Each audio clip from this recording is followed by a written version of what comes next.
राजनीतिक गलियारे से एक बहुत बड़ा सवाल सामने आ रहा है कि क्या भाजपाई अब की बार सीता की विदाई करेंगे।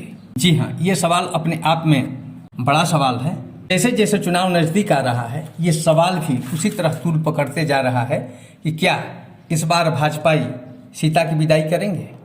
बताते चले कि पिछले महीने माननीय न्यायालय द्वारा एक वाद का सुनवाई करते हुए आदेश दिया गया था कि दूसरे राज्य के महिला पति के जाति पर आरक्षण का लाभ झारखंड में नहीं मिलेगा। ऐसे में एक बहुत बड़ा सवाल उठ रहा है लोगों के जेहन में, और लोग ऐसे सवाल कर रहे हैं कि क्या सीता सोरेन को झारखंड में आरक्षण मिलेगा। बताते चले कि सीता सोरेन भी झारखंड के रहने वाली नहीं है, लेकिन इनका मायका बताया जा रहा है कि उड़ीसा में है। ऐसे में माननीय न्यायालय के आदेश के ओट में लोग यह सवाल करना शुरू कर दिए हैं कि क्या सीता सोरेन पर यह नियम लागू होगा कि नहीं। बताते चले कि सीता सोरेन दुमका के जामा विधानसभा क्षेत्र के वर्तमान में विधायक हैं।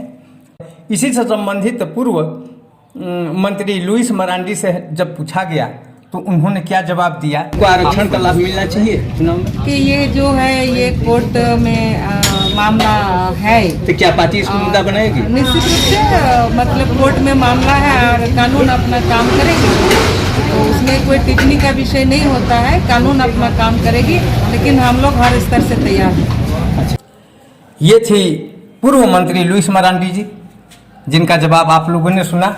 अब वर्तमान में गोड्डा सांसद निशिकांत दुबे ने एक राजनीतिक कार्ड बहुत ही सटीक तरीका से खेला है, जिसे आप सुने और उनके इस बयान से यह साफ जाहिर हो जाता है कि सीता सोरेन यानी स्वर्गीय दुर्गा सोरेन जी की बेटियां चुनाव लड़ेंगी, सीता सोरेन नहीं लड़ सकती हैं।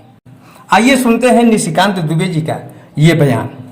इतने दिनों मैंने कभी जो है कल्पना जी के बारे में या रूपी जी के बारे में कोई कमेंट नहीं किया, लेकिन कल जो लोकपाल ने सीबीआई को कहा है केस दर्ज करने के लिए, मैंने जो बहुत पहले कहा था कि सोरेन परिवार का कोई आदमी सिवाय दुर्गा सोरेन जी की दो बेटियों को छोड़कर, जयश्री और आश्री को छोड़कर, कोई चुनाव लड़ने के काबिल नहीं होगा।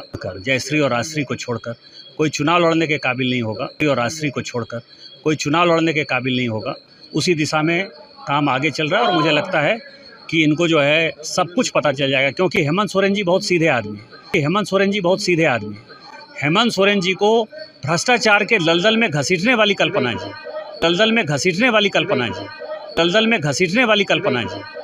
आज तो पता चला है कि जो स्कूल वो चलाती हैं, वो स्कूल आपको पता है एक रसोइया है उनके यहाँ, एक रसोइया है जिसको कि मुश्किल से 500 या 1000 रुपया जो है रोज़ मिलता होगा, उसके नाम से जो है करोड़ों की संपत्ति और स्कूल चलता है। ये कल्पना जी स्कूल चला रही हैं रांची में। आप लोगों ने सुना निशिकांत दुबे जी ने क्या कहा।